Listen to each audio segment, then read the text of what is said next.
تو دہشت گردوں نے اغوا بیتاوان کے واقعات نے جنم لیا اور انہوں نے اس طرح کے لوگوں معصوم لوگوں پر نظر رکھی جو باہر سے جاتے ہیں، جن کی وہاں اتنی سے نہیں یا بیکنگ نہیں ہوتی، فائنینشلی وہ اتنے ویل آف ہوتے ہیں کہ انہیں پیسہ دے سکیں، اس طرح کی کارروائی ہوئی، لیکن ان پہ ایکشن ریزلٹس بھی بہت اچھے.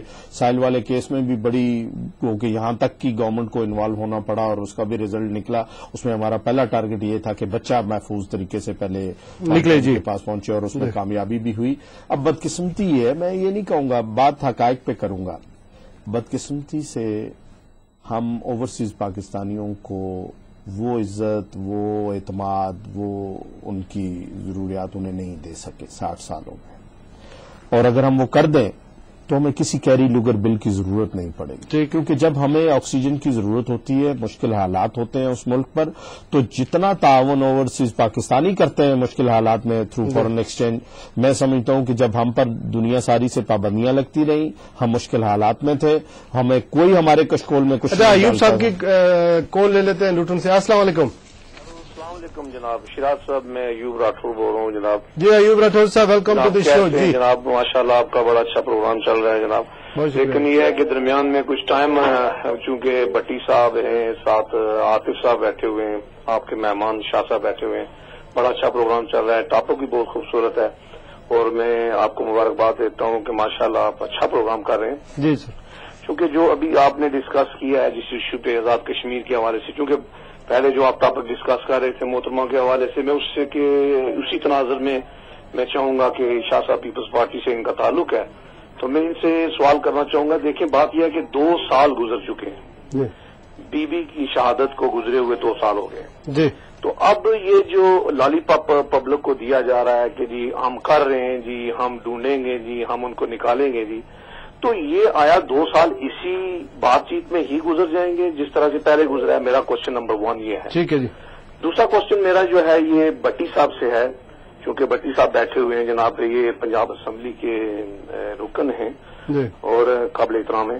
ابھی یہ بات کر رہے تھے کیری لوگر بل کے حوالے سے، تو میں یہ پوچھنا چاہوں گا کہ جب یہ اپوزیشن میں ہوتے ہیں، نواز شریف صاحب ہمارے لیے قابل احترام ہیں، میں سمجھتا ہوں کہ اس ملک کی سب سے جو بڑی 2 پارٹیاں ہیں ان میں سے ایک بڑے رہنما ہیں، لیکن بات یہ ہے کہ جب امریکہ کو فالو کرنے کی بات ہوتی ہے تو اس میں بھی میرے خیال میں نواز شریف صاحب بھی جو ہے وہ محترمہ بینظیر صاحبہ سے پیچھے کسی بھی صورت میں نہیں تھے کہ جب انہیں بلایا گیا کہ یہ. بہت شکریہ ایوب صاحب. آئی وش کہ I can carry on, but time اتنا تھوڑا ہے کہ مجھے ان سے بہت سارے سوال پوچھنے ہیں. انشاءاللہ آپ کے دونوں سوال ہیز بین ٹیکن. چلے جی ٹھیک ہے.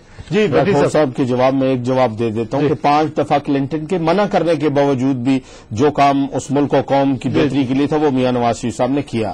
آپ کسی کے ساتھ چلیں، یہ نہیں کہ آپ دنیا سے کٹ کے رہ جائیں، یہ نہیں کہتے، لیکن جو اس ملک اور قوم کے لیے بہتر ہے وہ فیصلہ پولیٹیکل لیڈرشپ کو لینا چاہیے جب فیصلے کا وقت آئے، اور وہ لیا میاں صاحب. بٹی صاحب آپ پنجاب اس کے لیے پھر انہیں 8 سال بعد آپ جا کر آپ نے مسائل تو سن لیے، ایک صحافی سینئر صحافی نے بھی بتا دیے بہت سارے، اگر ہم کورس نہیں لے رہے ہیں چونکہ وقت نہیں آپ لوگوں کے لیے بات کرنے کا، آپ جا کر ان مسائل جو ہائی لائٹس ہوئے ان کے بارے میں اپنی حکومت کی حد تک کیا کام کریں گے؟ سر، جو پنجاب گورنمنٹ میں ایک ٹاسک فورس بنی ہوئی ہے اوورسیز پاکستانیوں کے لیے، بہت سارے مقدمات اس کے ذریعے لوگوں کے حل ہو رہے ہیں، شکایات ہم تک پہنچ رہی ہیں، جو ہمارے گورنمنٹ کی جورسڈکشن ہے اس کے اندر رہ کر جو معاملات باقی رہ گئے، ایئرپورٹس کے معاملات، جو یہ سارے فیڈرل گورنمنٹ کے سبجیکٹ ہیں. سارے معاملات ہمارے پنجاب کے جو اوورسیز ہیں لوگ رہتے ہیں سر، اس میں جو ایئرپورٹ تو فیڈرل گورنمنٹ پنجاب کی حد تک تو ہمارے بہت سارے معاملات. بالکل، اس میں یہ چاہتا ہوں کہ ہمیں پرائرٹی بیسس پہ اوورسیز پاکستانیوں کو،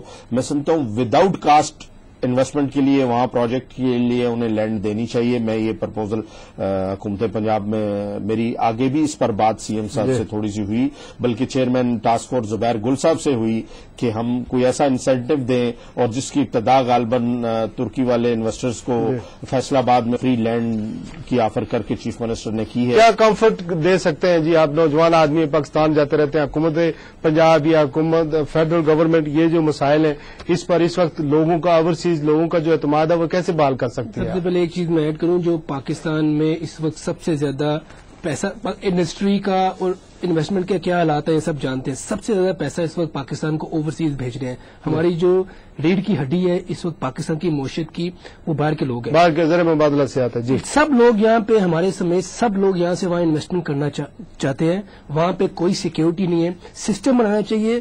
سب لوگ یہاں سے دبئی کیوں جاتے ہیں؟ دبئی جاتے ہیں کہ سیکیورٹی سب سے بڑا ایشو ہے. لوگ سیکیورٹی کریں. وہاں پہ لوگ گھر بھی بنانا چاہتے ہیں, وہاں پہ لوگ انویسٹمنٹ بھی کرنا چاہتے ہیں, لیکن ان کو ایئرپورٹ سے شروع ہو کے جب تک وہ واپس نہیں آتے ہیں, کبھی لگیج کا پرابلم ہے. یہ چھوٹی چھوٹی چیزیں ہیں. اگر صرف ایئرپورٹ کا ایشو نکال کے یہ پنجاب کے لیول پہ بھی کر لینا کہ ہم انڈسٹری لگانے کے لیے, آپ بجلی نہیں ہے, بجلی کا تو کچھ حل کرے. کوئی بندہ جا کے یہاں سے انڈسٹری لگانا چاہتا ہے, وہاں پہ بجلی نہیں ہے. پھر یہ فیڈرل کا بھی آ جاتا ہے, لیکن یہاں پہ اپوزیشن کا کردار یہاں پہ آتا ہے پازیٹو کردار کہ پریشر ڈالے.